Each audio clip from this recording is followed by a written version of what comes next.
of our leading voices on public health in the administration, in particular around the COVID-19 response. Today, he published an advisory on health misinformation as an urgent public health crisis. And he's here to talk more about this issue and take a few of your questions. With that, I will turn it over.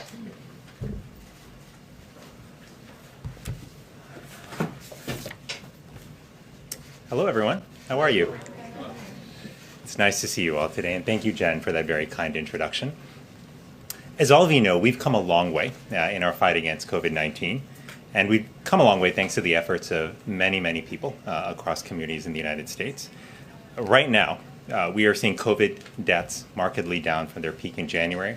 We have 160 million people who have been fully vaccinated, and hundreds of thousands of people each day are choosing to get vaccinated. That is all good news. But we are not out of the woods yet. Millions of Americans are still not protected against COVID-19, and we are seeing more infections among those who are unvaccinated. And that's why I want to talk to you today about one of the biggest obstacles that's preventing us from ending this pandemic. Today, I issued a Surgeon General's advisory on the dangers of health misinformation. Surgeon General advisories are reserved for urgent public health threats. And while those threats have often been related to what we eat, drink, and smoke, today we live in a world where misinformation poses an imminent and insidious threat to our nation's health. Health misinformation is false, inaccurate, or misleading information about health, according to the best evidence at the time. And while it often appears innocuous on social media apps, on retail sites, or search engines, the truth is that misinformation takes away our freedom to make informed decisions about our health and the health of our loved ones. During the COVID-19 pandemic, health misinformation has led people to resist wearing masks in high-risk settings. It's led them to turn down proven treatments and to choose not to get vaccinated. This has led to avoidable illnesses and death. Simply put, health information has cost us lives. Now, health misinformation didn't start with COVID-19. What's different now, though, is the speed and scale at which health misinformation is spreading. Modern technology companies have enabled misinformation to poison our information environment with little accountability to their users. They've allowed people who intentionally spread misinformation, what we call disinformation, to have extraordinary reach. They've designed product features, such as like buttons, that reward us for sharing emotionally charged content, not accurate content. And their algorithms tend to give us more of what we click on, pulling us deeper and deeper into a well of misinformation. Now, we need an all-of-society approach to fight misinformation, and that's why this advisory that I issued today has recommendations for everyone. First, we include recommendations for individuals and families. We ask people to raise the bar for sharing health information by checking sources before they share, to ensure that information is backed by credible scientific sources. As we say in the advisory, if you're not sure, don't share. Second, we're asking health organizations to proactively address misinformation with their patients. Today, the American Academy of Pediatrics is announcing an educational campaign to help parents navigate online health information. I'm encouraged to see this commitment, and again, this is just the beginning. Third, we're asking educational institutions to help improve health information literacy. We're asking researchers and foundations as well to help us learn more about how health information spreads and how to stop it. Today, the Rockefeller Foundation is announcing a $13.5 million commitment to counter health misinformation. The Digital Public Library of America is announcing that they will convene a set of librarians, scholars, journalists, and civic leaders to confront health misinformation together. Fourth, we are saying we expect more from our technology companies. We're asking them to operate with greater transparency and accountability. We're asking them to monitor misinformation more closely. We're asking them to consistently take action against misinformation super spreaders on their platforms. Fifth, we're also asking news organizations to proactively address the public's questions without inadvertently giving a platform to health misinformation that can harm their audiences. And sixth, we know that government can play an important role too, by investing in research, by bringing individuals and organizations together to address misinformation, and by supporting groups that are working on this issue. On a personal note, it's painful for me to know that nearly every death we are seeing now from COVID-19 could have been prevented. I say that as someone who has lost 10 family members to COVID-19 and who wishes each and every day that they had had the opportunity to get vaccinated.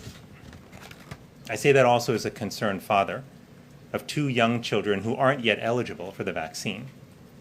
But I know that our kids are depending on all of us to get vaccinated to shield them from this virus. Every week, I talk to doctors and nurses across our country who are burning out as they care for more and more patients with COVID-19 who never got vaccinated, all too often because they were misled by misinformation. We must confront misinformation as a nation. Every one of us has the power and the responsibility to make a difference in this fight. Lives are depending on it. You can read the full advisory at surgeongeneral.gov/health misinformation. And I hope that you will see it as I do, as a starting point from which we can build a healthier information environment, safeguard our nation against future threats, and ultimately empower people to lead healthier lives. Thanks so much for your time, and I'll turn it to Jen. I wanted to ask you whether you see any evidence at all that the misinformation or disinformation that you're seeing comes from any nefarious sources. Are you seeing sort of structures behind the scenes that point to who or what might be behind that? We've seen Russian disinformation in the past. We've seen kind of that hybrid warfare. Are you seeing any indication that there could be nation states behind this disinformation? Well, Andrea, thank you for that question. The misinformation that we're seeing comes from multiple sources. Yes, there is disinformation that is coming from bad actors. But what is also important to point out is that much of the misinformation that is circulating online is often coming from individuals who don't have bad intentions, but who are unintentionally sharing information that they think might be helpful. And that's why in this advisory, we make it very clear that among the things we're asking individuals to do is to pause before they share, to check sources, and if they're not sure if a source is credible, to not share. One of the things we have said, again, is that when it comes to misinformation, not sharing is caring, unlike what many of our moms taught us earlier in life.